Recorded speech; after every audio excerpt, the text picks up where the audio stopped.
I had been working at Orion Tech Solutions for close to a decade, starting as an entry-level analyst and rising up to the head of recruiting. I'd fought for that spot, putting in endless hours, climbing my way up through effort, not shortcuts. I loved my job, even with all the stress that came with it. Hiring for a company like Orion Tech, a firm that prided itself on integrity, made me proud.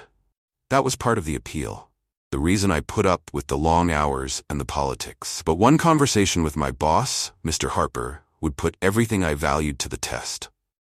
One late Friday, as I was about to head home, my office phone buzzed.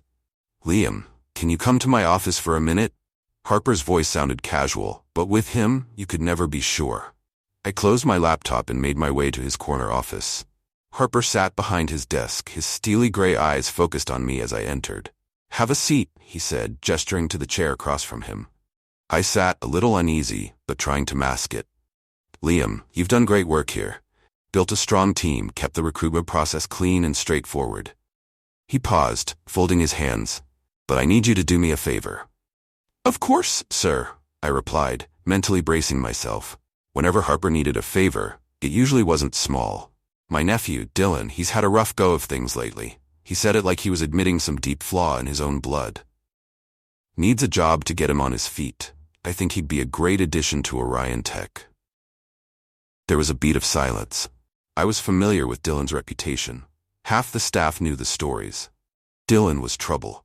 He'd been tossed out of a few decent firms already, had some ugly rumors around him involving debts, bad company, maybe even skirting legal boundaries. Hiring someone like him wasn't just bending the rules, it was blowing them up. "I'll make sure his application goes through the standard process," I replied carefully, hoping my emphasis would get the point across. "But I'll need to follow protocol." Harper's smile faded slightly, and he straightened in his chair.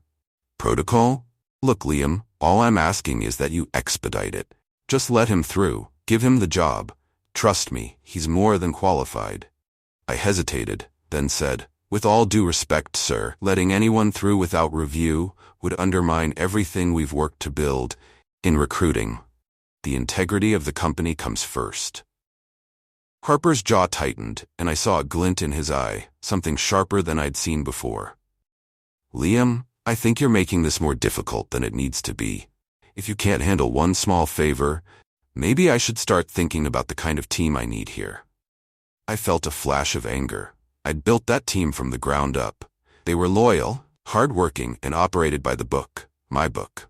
I wasn't about to roll over just because Harper had some nephew with a tarnished record. "Sir," I replied firmly, "I respect the work we do here too much to jeopardize it for one hire. But if there are issues, please feel free to take it up with HR." He clenched his jaw, eyes narrowing, but he didn't say another word. Instead, he dismissed me with a wave of his hand, a silent order to leave. The following Monday, I found Dylan's application sitting on my desk. It was laughably sparse, and the red flags were everywhere. He hadn't held a single job longer than 6 months in the last 5 years. There were reports of disciplinary issues, even a few questionable references that refused to comment on why he'd left. My team and I reviewed it with careful scrutiny, and after we'd verified a few details, I made the final call. We rejected Dylan's application. That evening, I received an email from Harper titled, "Decision." It was curt, cold. He wanted me in his office the next morning. As I sat in his office that morning, Harper's expression was a mix of anger and something else, entitlement, like I had no right to say no. "Liam," he started, tone icy, "I've heard back from Dylan. Apparently you've rejected his application." "Yes, sir, we did. The decision was based on a thorough review of his past experience, and it doesn't align with the standards we're trying to uphold here at Orion Tech." "Standards," he scoffed. "Are you telling me my nephew isn't up to standards?" His application raised several concerns, enough that it didn't pass the screening process. His stare was venomous. "So, you're putting some bureaucratic nonsense over loyalty to the people who made you, who promoted you?" He leaned forward, his voice dropping. "I thought you knew who you worked for." I held my ground. "Sir, my loyalty is to Orion Tech and the standards we set here. Anything else would be a risk to the company." He glared, then chuckled, as if I'd told some joke he didn't quite understand. "All right, Liam. Let's see how loyal you are when your department's performance review comes up. Just know that decisions have consequences. I walked out of his office that day feeling sick. But I wasn't going to let his threats shake me. If he wanted to intimidate me, he'd have to do better than veiled warnings. I documented everything in detail, making sure HR had a record of my decision. If he wanted a fight, I wasn't going to play dirty, but I wasn't going to back down either. The next few weeks were a nightmare. Harper tried every trick in the book.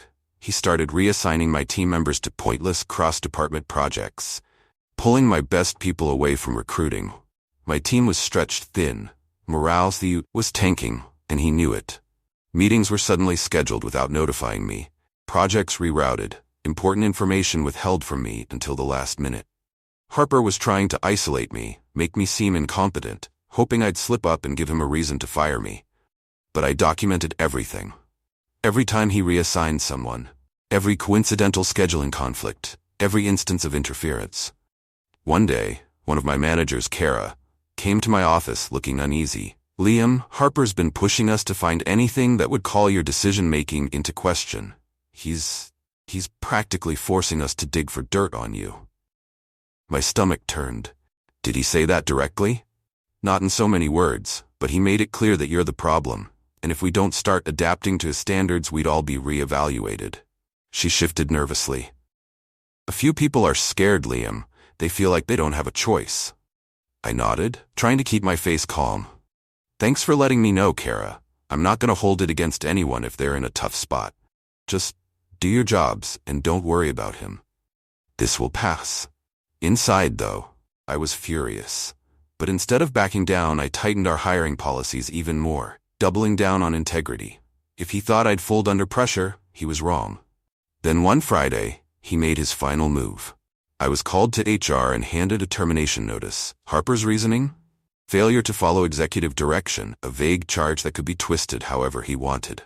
As I packed up my things, my team looked devastated. But I left with my head held high, even as Harper watched me leave, a smug smile on his face. But that's not where the story ended. 2 months later, a news alert popped up on my phone. Orion Tech Solutions CFO's nephew investigated for embezzlement. My pulse quickened as I opened the article, and there it was.